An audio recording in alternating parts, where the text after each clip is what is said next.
Your position is no longer essential, he said, with that smug tech bro calm people use right before they walk into traffic wearing VR goggles. Across the table, the CEO gave me that empty smile he practiced in mirrors and investor decks. Behind him, the HR director blinked like a hostage reading off a ransom note. The whole room smelled like vanilla air freshener and cowardice. I didn't say a word, just set my security badge on the table like a poker chip, slid the folder across the glass, and waited for the thank you they'd rehearsed. He launched into some hallmark eulogy about your years of service and the shifting priorities of today's competitive defense landscape, which is corporate for some McKinsey intern told me you're expensive. I nodded, polite as hell. Let the man keep his dignity while he signed his own execution notice. He thought he was pruning dead weight. What he didn't realize? I was the soil, the named security officer, the compliance backbone, the clearance holder whose federal authorization literally propped up the firm's defense charter. No signature from me, no contracts. No contracts, no business. But sure, Ted, let's call this restructuring. On the surface, I looked calm, professional, the boring woman in the sensible shoes who never caused trouble. But inside, it wasn't rage. It wasn't even betrayal. It was that click you hear when the last puzzle piece slides into place and you see the full picture, how deeply, profoundly doomed they were. Because here's the thing about defense compliance. You can't just fire the keyholder and expect the vault to stay open. There are rules. And while they spent their days whining and dining investors with buzzwords and balsamic glazed horseshit, I was the one quietly renewing our clearance paperwork, maintaining federal liaisons, ensuring every dotted I stood between us and a six-figure stop work order. Oh, and before I forget, if you like stories where corporate arrogance face plants into federal law, go ahead and click that subscribe button. Maybe toss a like while you're at it. It keeps our little team caffeinated and helps more people find stories like this before they get blindsided by some khaki-clad idiot with a restructuring PowerPoint. Back to the office. They had me escorted out like I might steal staplers or scream about injustice. As if I had to raise my voice. I signed the exit docs, smiled at the poor intern who couldn't make eye contact, and walked out without looking back. No drama. No scenes. Just me, my dignity, and one last email I sent from my personal laptop before the system locked me out. The subject line was simple. Clearance oversight. Termination update. I copied 2 federal agencies, per protocol. Included the date and time my responsibilities ended. Attached the signed SF-328. Closed the laptop. They thought it was over. What they didn't realize was that paperwork doesn't care about egos. That document alone? It nullified our defense charter, retroactively. Without a named clearance holder with valid authorization, every classified contract they'd touched since that moment became an expensive liability. But hey, I'm just a quiet former employee. What do I know? I went home, made tea, and sat by the window. Not angry, not smug, just still. There's a certain peace that settles in your chest when you know a storm is coming, and you're not the one who has to lift a finger to cause it. They wanted a leaner company. They're about to find out what it's like when compliance vanishes entirely. By the time I'd pulled out of the parking lot, HR had already flagged my credentials for revocation. You could feel the desperation in their email timestamps. One at 3:04 p.m., one at 3:07, then another at 3:08 marked urgent, urgent, urgent. They were trying to chase the bullet after they pulled the trigger. IT disabled my login by 3:12, and by 3:20 the building's entire security system had been updated to treat me like a threat. Which is poetic, considering I spent a decade protecting that firm from actual ones. I sat in my car, engine still running, and opened my personal inbox. One new message, just a quiet gray font auto-reply from a DoD address. No emojis, no alarms, just 7 words that snapped like piano wire. Update received. Subject, facility clearance reevaluation. That's when I knew it had begun. You'd think I'd feel triumphant, vindicated, but I didn't. Not then. What I felt was sad. The kind of sad that feels like a slow exhale, like watching a car crash you couldn't stop. I liked my job. I took pride in it, in knowing every policy, every clause, every person I kept out of prison with a well-timed compliance memo. I wasn't the star. I was the scaffolding. And scaffolding only gets noticed when it's gone and someone falls off the roof. I drove home slow, letting the radio talk about something mindless. Traffic, pumpkin spice shortages, some senator who fell asleep on live TV. But my brain kept drifting back to that folder they left on my desk. White label. Sharpie scrawl. Form SF328. Do not shred. I'd filled it out the week before, left it in plain sight during my exit meeting, and watched HR's intern glance at it, squint, then slide it aside like a coffee coupon. They had no idea that form wasn't optional. It was everything. Because once I submitted the termination update and failed to designate a new FSO within 24 hours, the facility clearance process didn't just freeze. It rewound. Contracts under review went cold. Existing contracts lost shield. Classified communication got flagged. And worst of all, the firm was no longer legally authorized to touch any of the data it had access to 15 minutes prior. But hey, I'm sure Brad from consulting will get it sorted. After all, he shadowed me for half a day back in April. Meanwhile, the guy they installed as my replacement, Tyler, I think, sent his excited to join the team Slack message before he even got his credentials approved. I'd seen his LinkedIn the night before. Compliance enthusiast, no clearances, no active certs, but he had that hungry MBA face and a TEDx talk on leadership. Good luck with Form 254, buddy. By sunset, I was curled up on my couch with a blanket, a cat on my lap, and an email draft from a former colleague blinking on my screen. Subject line, "Are you okay?" She'd heard something. She always did. I didn't reply. Not yet. It wasn't my turn to act anymore. Let the system run its course. Let the efficiency cuts hit the walls they never saw coming. Let the CEO discover, slowly and with dawning horror, that federal law does not give a single damn about synergy, vibes, or shareholder value. The company thought I was just a name on some org chart. They were about to find out I was the signature. By Friday morning, he was already strutting across the auditorium stage like a televangelist selling salvation through synergy. The all-hands meeting was mandatory, which meant half the staff dragged themselves in, nursing resentment and bad coffee. The other half tuned in remotely, muted, cameras off, already hate-scrolling job boards under the table. Me? I watched the replay a day later, curious how delusional the man would get in front of a crowd he barely knew. He started with buzzwords. Transformation, agility, vision verticals. You could feel morale deflating with every slide. Then came the self-congratulation. "I'm proud to announce a successful restructuring of our compliance architecture," he said, gesturing to an org chart that now looked like someone spilled alphabet soup on a whiteboard. "We've eliminated redundancy, consolidated oversight, and streamlined outdated processes." Translated from CEO to English, I cut everyone who told me no.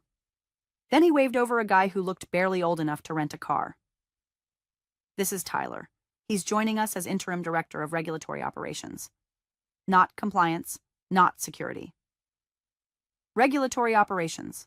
The kind of title you invent when someone's unqualified, but you still want them to sound important." Tyler wore skinny slacks and a baby blue blazer like he'd been peeled off a startup ad. He grinned like he didn't realize he was stepping into a minefield and said, "Thrilled to be here. Let's make compliance awesome again." Somewhere in the back, an engineer snorted into his thermos. No one clapped, but no one challenged it either. They never do, not in real time. That's how men like our CEO thrive, by surrounding themselves with silence and people who confuse LinkedIn endorsements for actual qualifications. He clicked to the next slide, a bullet point list of upcoming milestones. At the bottom, finalizing submission for Project Cardinal, Q4. That one made me sit up. Project Cardinal wasn't just a classified bid. It was classified high side. Any involvement required an active facility security officer with Tier 3 clearance minimum. No exceptions. No consultant oversight. And to file, the submission had to include the FSO's full name, badge number, and signature on 3 different forms. And guess whose name was pre-printed on the application? Mine. Because those templates were created months ago, when I was still the named officer. And no one had updated the forms, or the policies, or the approval workflows. They just hit send, assuming automation would cover their incompetence. I imagined the legal intern responsible for filing it, dutifully uploading the packet to Cypernet, never realizing the minute they submitted with my name but without my current designation, they'd triggered a compliance red flag that made Homeland Security blink twice. But sure, streamline it, buddy. The kicker? The CEO ended his speech with a cheesy little mantra. "In this company," he said, "we don't cling to the past, we build the future." The crowd clapped this time. Or maybe the sound guy just hit the track. Back in my living room, I poured a fresh cup of tea and smiled like a woman watching the last 5 minutes of a true crime documentary, where the villain realizes the phone calls were coming from inside the house. The arrogance wasn't what surprised me. It was the speed. He didn't just gut the compliance framework. He lit the match and asked everyone to admire the flame. But fire doesn't negotiate, and neither does federal code. Tyler may have had the blazer, but I had the badge. Or rather, I had it, until they took it from me. Now they had a paper trail with my name, no authority behind it, and a ticking regulatory time bomb disguised as a PowerPoint win. And somewhere in a government inbox, a caseworker was staring at Form 328, realizing their contact had been terminated mid-cycle. Tick. Tock. By Monday, the polite silence started turning jagged. It began with bounced emails. First just one or two, messages to federal liaisons that came back with vague errors or delay notices. Recipient unavailable. Delivery timed out. Mailbox full. But then came the rejections. One flagged sender. Two marked unverified facility. And a third that straight up read, "Clearance contact not recognized. Do not reply on this channel." Tyler told the team it was probably a firewall thing. He said it like someone who'd just Googled firewall on his phone and thought the issue would fix itself if he clicked refresh hard enough. By noon, procurement stalled. The systems themselves were fine, but vendors wouldn't release materials. Purchase orders hung in limbo. One vendor sent an apologetic message. "Until status is resolved, all shipments are paused. Apologies for the inconvenience." Vague, sure, but every sentence read like it had been vetted by 5 lawyers first. Meanwhile, Tyler kept walking around the office like a lost exchange student in a language immersion school. "I'm still getting up to speed," he told the finance lead. "This isn't my core strength," he admitted to a contracts manager. When asked if he'd submitted the FCL verification for Project Cardinal, he said, "That's a week 2 item." The man had no clearance, no training, and no idea that the clock had already stopped. Clients noticed. They always do. Quietly, at first. A usually warm project manager started replying with one-liners. A phone call was cut short with, "We'll revisit next cycle." One agency contact who'd always started emails with, "Hey," sent a terse, "Please confirm your FSO status as soon as possible." The lawyers upstairs started sweating. That's when they reached out to the Defense Industrial Base office. No reply. Not a maybe later bounce back or an automated, "Your ticket is in our queue." Just nothing. Like a switch flipped and the firm went from vendor in good standing to ghost with access to secrets. Because when a facility loses clearance, the government doesn't yell. It just stops talking. Somewhere around 3 p.m., the director of legal, a man who once laughed when I asked if he'd read the NISPOM, emailed the CEO. Short subject line, "FSO status, urgent." No reply. So he tried again, this time CCing 3 board members. Still silence. That night, I met someone at a little coffee shop near Crystal City, a place where the cappuccinos taste like regret and the baristas all wear lanyards with nothing printed on them. He was already seated, mid-50s, plain suit, no business card, just a folded manila envelope and a face that had seen a lot of people fall on their own swords. I sat down. He said nothing for a long while, just tapped the envelope once. "Do they know what they did?" he asked finally. I shrugged. "They think they saved money." He smirked. "They burned their parachute on the way up." We talked in circles, the way people in our world do. He never said the company's name. I never said mine. But he knew. They always do. His final question was the only one that mattered. "Are you willing to stay out of it?" I nodded. "I'm just a private citizen now." That phrase sat heavy between us. Not bitter, not smug, just final. I didn't need to fight them. I didn't need to whistleblow or leak or seek revenge. I had done my part, filed the forms, reported the termination, followed the process to the letter. The rest was gravity. The company hadn't been sabotaged. It was just following the rules I used to uphold. And now that no one was left to uphold them, those rules were finally having their say. The first real crack showed itself in the form of a rejection. Not a polite one, either. Just a hard-stop denial stamped across a PDF like a foreclosure notice. Incomplete submission. Unverified FSO credentials. It landed in legal's inbox at 8:47 a.m. By 9:10, every VP on the executive floor had seen it. By 9:20, someone finally asked out loud, "Wait, who signed our last DD Form 254? The room went still. Fingers hovered over keyboards. Emails paused mid-sentence. Tyler, who had spent the morning eating granola bars in someone else's office chair, looked up like a deer hearing its own eulogy. "I don't think I did," he said. "I mean, I reviewed some stuff. Maybe. It's all kind of a blur." That's when the panic started, because Form 254 wasn't just some internal memo. It's a legally binding document that authorizes the handling of classified information between entities. It requires the signature of the cleared FSO assigned to the contract. No FSO, no signature. No signature, no contract. It's not a "we'll fix it later" issue. It's a "you just opened a black site with a house key from Home Depot" issue. Legal tried to recover. "Okay, well, who's listed as our current FSO?" Someone pulled up the official record in JPass. Dead silence followed, because there was no current listing, no assigned officer, no continuity file, no valid signature since me. I wasn't just the last person to fill the role. I was the only one ever authorized for it at that clearance level.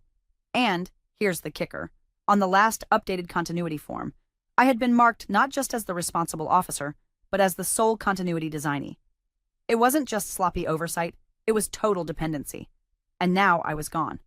In the legal war room, someone dropped their phone. Another began whispering into a headset, trying to figure out if the classified data delivered 2 weeks ago was now considered a breach. Because if that contract was executed under invalid credentials, that wasn't just a compliance issue. It was a federal violation. Tyler looked like he wanted to crawl into the fluorescent lights and disappear. "I thought Sarah transferred everything before she left," he said weakly. "She did," one of the paralegals snapped, voice tight. "She transferred it by filing the termination notice, which you didn't follow up on." By mid-morning, the CEO finally surfaced. Red tie, dead eyes. "Get it sorted," he growled. That was his leadership style. Bark at problems like they were disobedient dogs. But you can't bark at paper trails. You can't intimidate protocols. And you sure as hell can't bluff your way through classified compliance. The phone calls started shortly after. One from the prime contractor asking for clarification on our status. Another from a base liaison politely requesting we confirm active FSO coverage to maintain site access. And then, my favorite, a voicemail from a federal program manager, sharp and cold as steel. "Until verification is reestablished, consider your file and review. Access suspended." At home, I sat at the kitchen table, sipping lukewarm tea while skimming through a gardening catalog I wasn't really reading. I hadn't checked my phone in hours. Didn't need to. I could feel the storm thickening. But somewhere under the surface, beneath the ache of betrayal, the disbelief that they'd been so reckless, something else stirred. Not glee, not revenge. Power. A quiet, unshakable sense of leverage, not the kind you wield like a weapon, but the kind you simply are. I hadn't done anything cruel. I hadn't sabotaged a single file or hidden a single form. I'd simply done my job, right up until the second they told me I wasn't essential. And then, like any good officer, I'd documented my departure with precision. They chose to ignore the rules. Now the rules were choosing not to ignore them. By Wednesday morning, the word suspended started making its rounds. Not whispered, not shouted, just quietly printed in sans serif across an email from the contracting office like it was nothing more than a status update. Subject: Program. Hold notification. Contract. Yakfor 0714. Body: pending verification of facility clearance status and security oversight personnel. All activity related to the above contract is hereby suspended until further notice. The CFO read it 3 times, then once more aloud, just to make sure he hadn't suffered a small stroke. But the language didn't change. Suspended. No timeline. No clause to negotiate. Just full stop. A multi-million-dollar contract parked on a side street with the hazard lights flashing and a boot on the tire. Downstairs, finance began to panic. Not loudly. Not yet. But a few inquiries popped up in the payroll system. Why wasn't the second disbursement for Division 6 processing? Why was the access flag showing authorization pending? Someone poked around and discovered that without an active FSO designation, the cost code tied to classified labor was invalid, which meant the payment approvals were locked. Automatically. No one could override it. You can't pay cleared employees without a valid contract, and you can't have a valid contract without an FSO. and they didn't have one. But oh, they had a memo. It came from legal, who by this point looked like they were aging in dog years.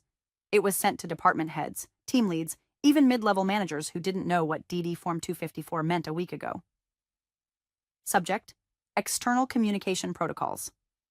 Body: Effective immediately. Please refrain from contacting any former employees regarding compliance matters or prior security roles. All inquiries must route through legal or executive ops. They didn't mention me by name, but everyone knew.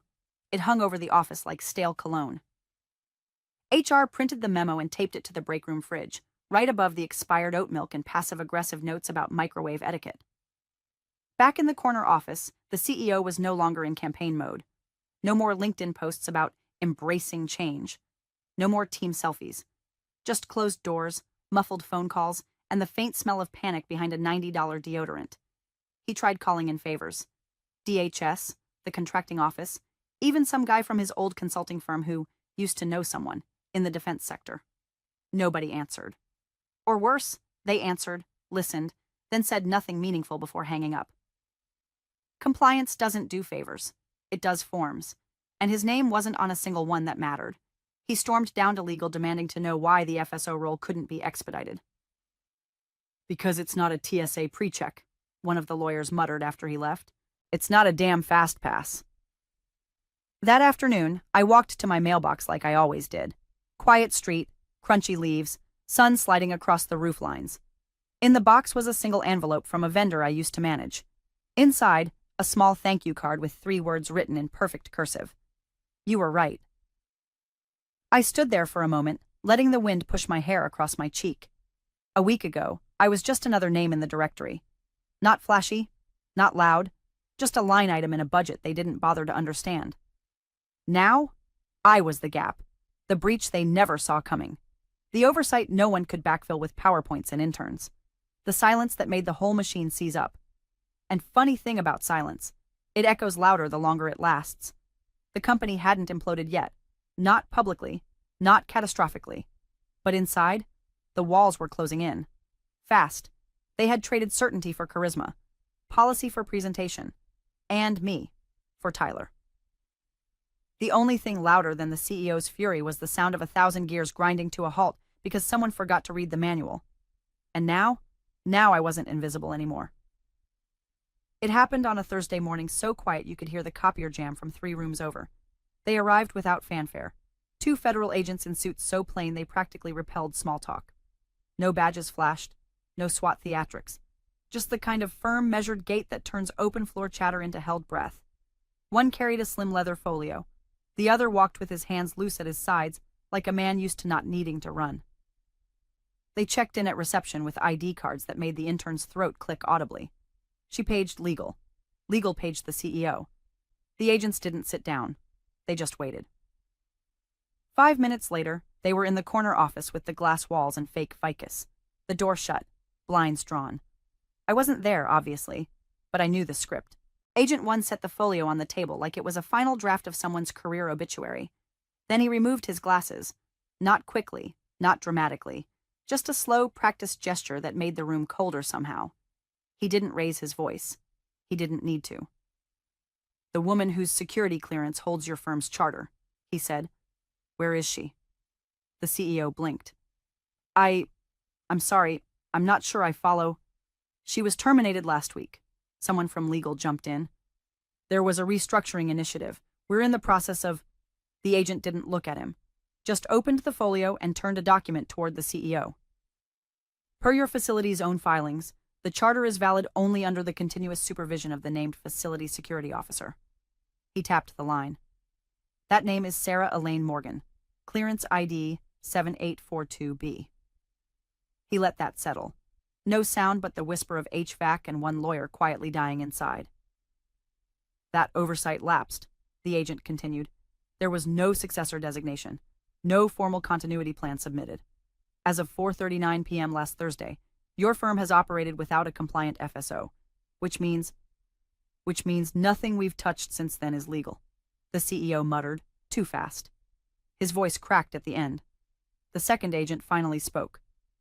Including Project Cardinal. You could hear the breath suck out of the room like someone opened an airlock. Project Cardinal wasn't just any contract. It was a multi-agency initiative with embedded clearances, sensitive infrastructure maps, and an auditing clause that might as well have been written in blood. Submitting under false credentials wasn't just a disqualifier. It was a criminal act. The CEO tried to recover, lurching toward corporate speak like a drowning man grabbing a soggy mission statement. We were under the impression that our interim director had— Your interim director, the first agent said, glancing briefly at a secondary file, has no clearance, no recorded credentials, and no formal authority under any defense compliance structure. Legal opened his mouth again, then closed it. The CEO stared at the paper like he could will the words into meaning something else. But they didn't shift. Federal forms don't bend, they break. And right now, so was he, because it had finally hit him. Not the loss of a contract, not the embarrassment. The scale. The realization that every decision he'd made to trim fat, to move fast, to disrupt legacy systems, had culminated in a direct violation of the same laws that governed our firm's existence. He hadn't just fired a compliance officer. He had fired the keystone. And now the arch was collapsing. Elsewhere in the building, staff began noticing things. Meeting invites disappearing. Client logins revoked. Slack channels renamed to cryptic acronyms like prelim legal. Someone in HR cried in the stairwell. Someone else updated their resume during lunch. And me? I was sitting by the river with a paperback and a half-finished coffee, not far from the agency office where my clearance still lived quietly in good standing. The wind was nice. Geese honked. A man jogged past talking to his dog like they were coworkers. I didn't need to be there to watch the fall, because some things don't make noise when they break. They just stop working. By the next morning, the fallout had shape. Not rumors, not gut feelings. Paper. Stamped. Signed. Irrevocable. Project Cardinal. Contract status. Voided. It hit the inboxes like a funeral bell. A red seal notice from the contracting office, terse and surgical. They didn't bother with theatrics. Just a single paragraph, citing lapse in FSO designation, misrepresentation of security oversight, and non-compliance with clearance validation timelines. No appeals. No second chances. Attached beneath it, like a cherry on a toxic sundae, was a second notice. A retroactive suspension of another long-standing contract, the one with the satellite systems subcontract. Because when you lose good standing with one agency, the rest don't call to ask how you're holding up. They assume you're compromised. And then the phone calls started. Clients, vendors, quiet messages worded like breakups from people afraid to get messy. We're pausing upcoming collaboration. We'll revisit partnership opportunities in the next fiscal. We're initiating a reevaluation of vendor compliance requirements. Which all meant the same thing. We're out. In the office, it was open war. Executives canceling meetings with thin excuses. Legal running on fumes. Tyler, gone. Left a resignation email with no punctuation and a smiley face. HR scheduled resilience training. No one attended. Half the staff put their LinkedIn profiles on public. Then came the internal investigation. Board mandated. Independent. Brutal. Everyone knew who'd kicked the domino, and for a second, it looked like the CEO might try and pull the oldest trick in the corporate survival handbook. Blame the woman who left. He stood in front of the board, tired tie, bags under his eyes like carry-on luggage, and opened with the line, "Clearly there was a failure in the transition process." He implied, never outright said, that I had left without adequate notice, that my role hadn't been transparent, that I might have even known the damage it would cause, as if I'd slithered out in the night with secrets in a duffel bag. That's when legal spoke. A woman I'd never liked much, but who, God bless her, understood the weight of federal paperwork better than she did small talk. "We reviewed all documentation," she said flatly. Ms. Morgan filed her termination report exactly within protocol. The Form SF-328 was submitted within the mandatory timeline. She notified the contracting office, DHS, and the Defense Industrial Base. She designated no successor because no successor was cleared. Everything was by the book. The room got quiet in the way rooms do when truth slices the air like a scalpel. The CEO looked down. He didn't argue. But the CFO? He leaned back, muttered just loud enough for the mic to catch it. "Our charter was her clearance. We can't bid again until we rebuild from scratch." There it was. The sentence that took 10 years to earn and 10 days to watch crumble. Rebuild from scratch, meaning new application, new vetting, new compliance infrastructure, meaning re-audits, reauthorization, and likely losing every classified opportunity in the pipeline. They'd turned off the light and shot the electrician. And me? I was sitting at my kitchen table that evening, polishing off a piece of peach cobbler from a cafe near the Pentagon, watching a documentary about bees. I wasn't gloating. I wasn't popping champagne. I was calm. The kind of calm you feel when you walk out of a burning building knowing you didn't strike the match, but you made sure the fire exits were unblocked. I hadn't sabotaged a damn thing. I hadn't leaked. I hadn't plotted. I hadn't even spoken out. I just stopped holding the line. And they, so convinced I was background noise, never realized the weight I'd been carrying until I let it go. The company didn't collapse because of me. It collapsed because no one else knew where the beams were. The email came late, tucked between a gardening newsletter and a shipping confirmation for a mug I didn't remember ordering. Subject line, panel invite, oversight and ethics in high-stakes compliance. The sender was someone I vaguely remembered meeting once at a defense conference years ago, the kind of woman who wore neutral suits and could recite CFR citations from memory. She wrote, "We'd be honored to have you share your perspective. Everyone's talking about what happened. Your silence said more than some people's manifestos." I sat with it for a moment. Not flattered, not even surprised, just steady. The panel was virtual, of course. Half of us in clean blouses and pajama pants. A few hundred attendees, all muted. Government people, compliance officers, contract managers, folks who'd had to learn the word whistleblower in real time. When it was my turn, I didn't talk about the CEO, or the contract, or the exact timeline. I talked about responsibility, about what it means to know the rules, not to twist them or move fast and break things, but to honor them. I told them how compliance isn't the fire escape.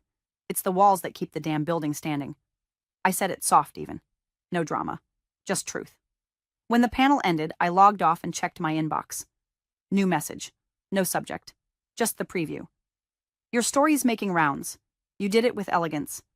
It was from a woman I didn't know. Different firm. Different state. Same industry. Same battlefield. She didn't need to explain. We speak the same language. The kind carved into the margins of forms and policies and security protocols no one celebrates until everything's on fire. I looked up from the screen and exhaled through my nose. There was no vindication in it. Just peace. Just gravity, finally doing its work. Across town, things were still unraveling. The CEO resigned. The press release used the usual phrases: pursuing other opportunities, transitioning leadership, grateful for his contributions. Meanwhile, the company was officially under federal audit. Half the board was lawyering up. The other half was pretending they'd raised concerns privately all along. I didn't bother watching. Instead, I logged into a new portal, a secure consulting dashboard for cleared professionals. The background was sterile gray. The font, dull. Nothing dramatic. Except one thing. My clearance, still active. I clicked into a new contract opportunity, reviewed the scope, checked the timeline, scrolled to the bottom where the client name was listed. It was a competitor. Direct. Aggressive. Hungry. The kind of firm that had always played second fiddle to my old company. Until now. I hovered for a second, then clicked accept. Not to get even. Not to spike the football. Just to keep doing what I do. Quietly. Precisely. Without fanfare. Because this was never about revenge. It was about consequence. They broke themselves the moment they forgot who held the weight. And me? I just stepped aside and let gravity handle the rest.